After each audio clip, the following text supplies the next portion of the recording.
السلام علیکم ورحمۃ اللہ وبرکاتہ۔ وعلیکم السلام ورحمۃ اللہ وبرکاتہ۔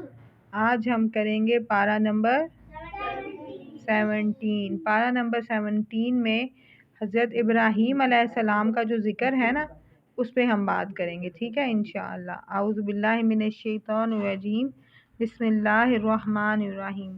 پارہ نمبر 17 میں سورہ انبیاء ہے۔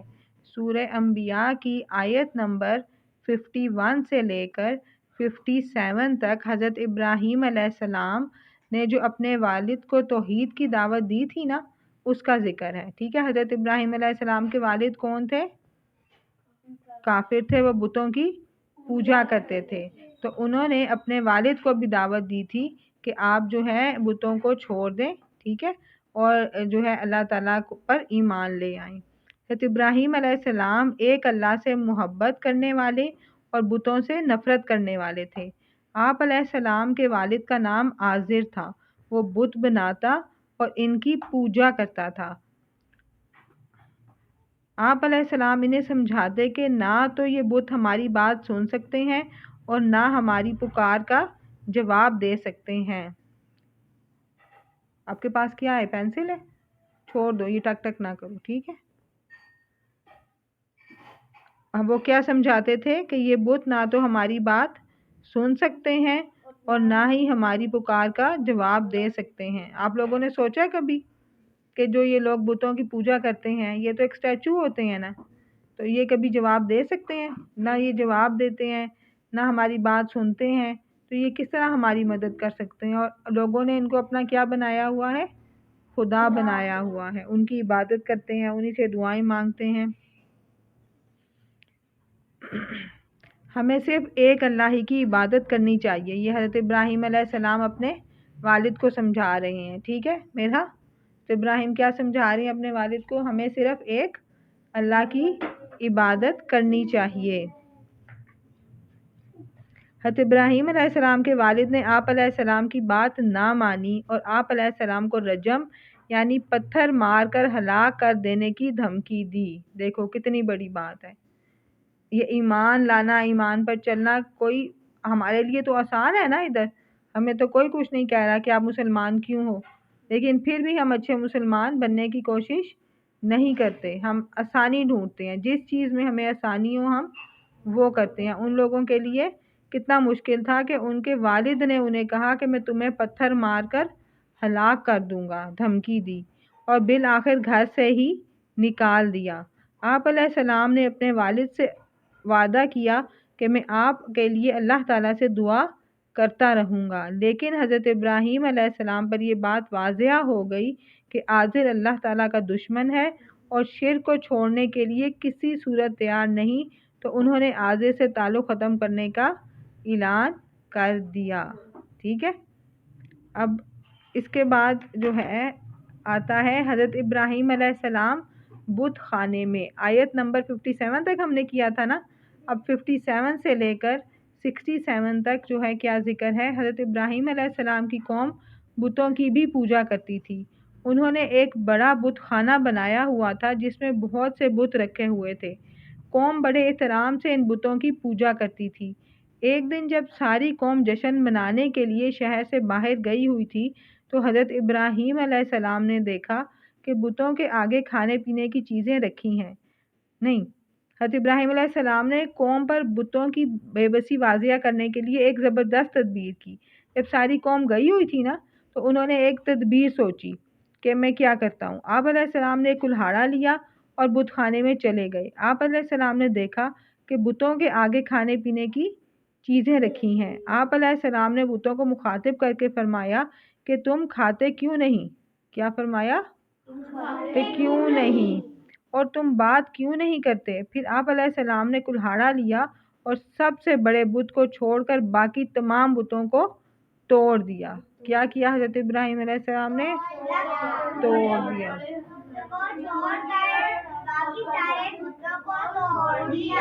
حضرت ابراہیم علیہ السلام نے اسے بالکل صحیح سلامت چھوڑ دیا اور کلہاڑا بھی اس کے کندھے پر رکھ دیا۔ جب قوم جشن منا کر واپس آئی اور انہوں نے اپنے بتوں کا یہ حال دیکھا تو انہوں نے غصے سے پوچھا، کس نے ہمارے بتوں کے ساتھ یہ سلوک کیا ہے؟ لوگوں نے کہا، ایک نوجوان ہے جس کا نام ابراہیم ہے۔ کیا نام ہے؟ وہ ہمارے بتوں کے خلاف باتیں کرتا ہے، ضرور یہ کام اسی کا ہے۔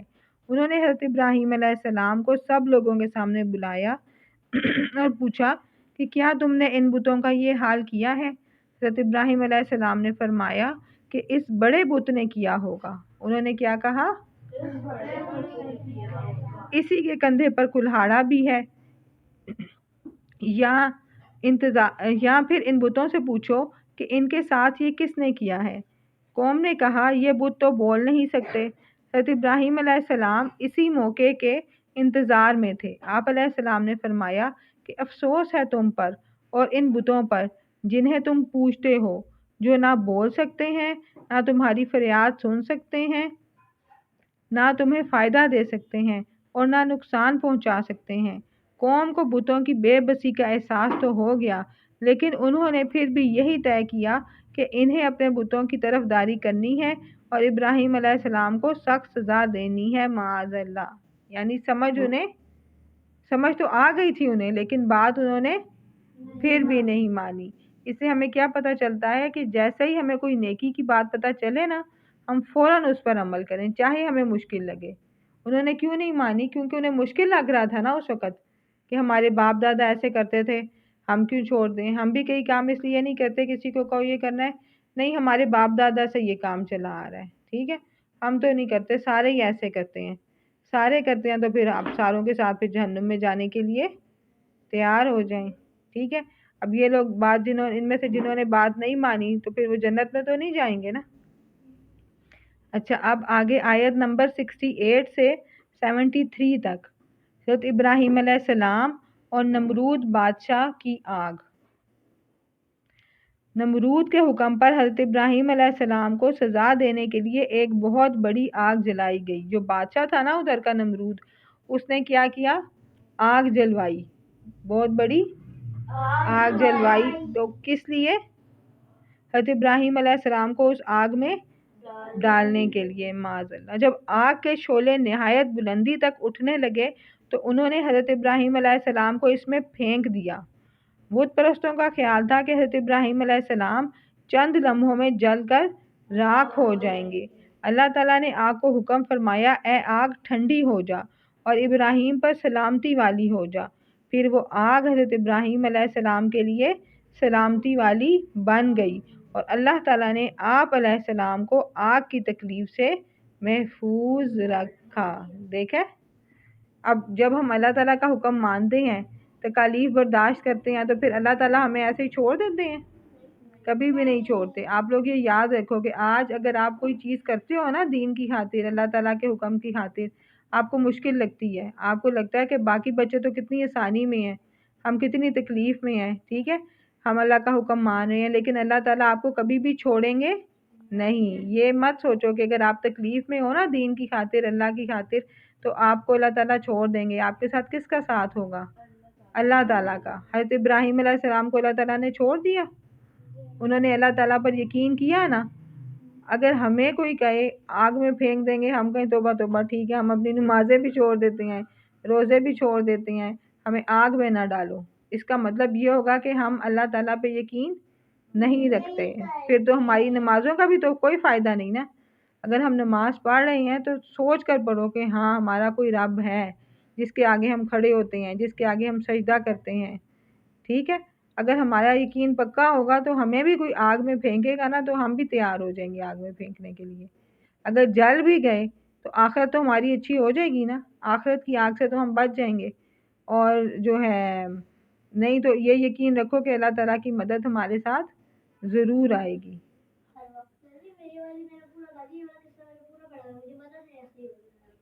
یہ قرآن مجید میں لکھا ہوا ہے نا سارا، یہ قرآن مجید میں پارہ نمبر کس میں ہم نے پڑھا ہے؟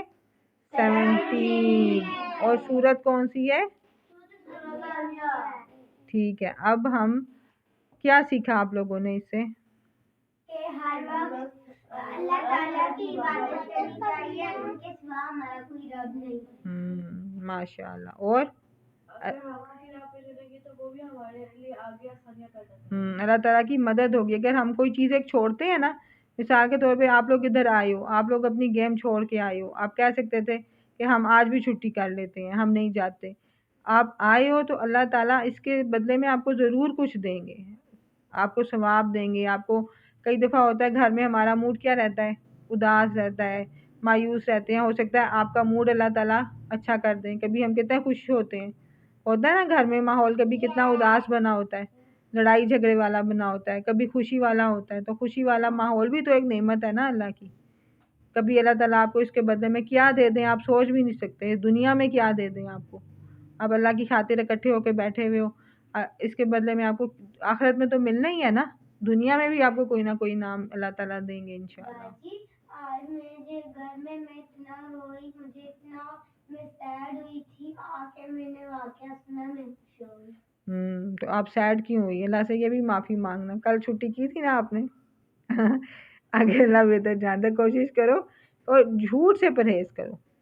آج آپ نے تھوڑی سی گڑبڑ کی لیکن اس نے سچ بتا دیا، ٹھیک ہے.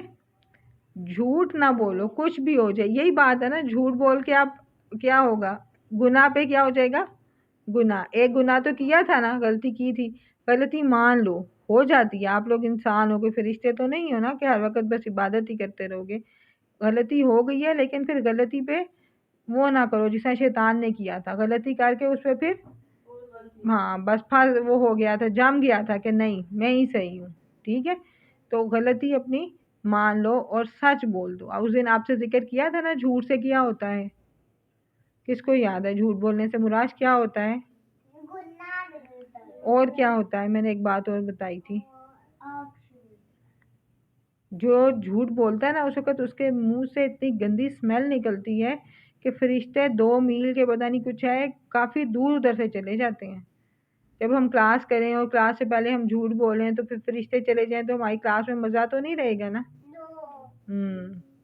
وہ اسمیل ہمیں نہیں آتی، مطلب ہم نہیں وہ کر سکتے، ورنہ ہمارا کیا حال ہو. اللہ تعالیٰ نے ایسا سسٹم بنایا ہے جیسا مثال کے طور پہ چونٹیاں اگر ادھر پھر رہی ہیں، چونٹیاں باتیں کرتی ہیں آپس میں، ہمیں آواز آتی ہے؟ انہیں آتی ہے نا. ہر چیز کی ایک فریکوینسی ہوتی ہے. تو وہ اسمیل اب بھی ہم نہیں سونگھ سکتے لیکن فرشتوں کو وہ اسمیل جاتی ہے. وہ اتنے سینسیٹیو ہوتے ہیں کہ وہ پھر وہاں سے چلے جاتے ہیں. چلو جی، آج سے ہم نے کیا کرنا ہے؟ جھوٹ نہیں بولنا ہے، سچ بولنا ہے. اللہ تعالیٰ کو اپنا رب بنانا ہے انشاءاللہ.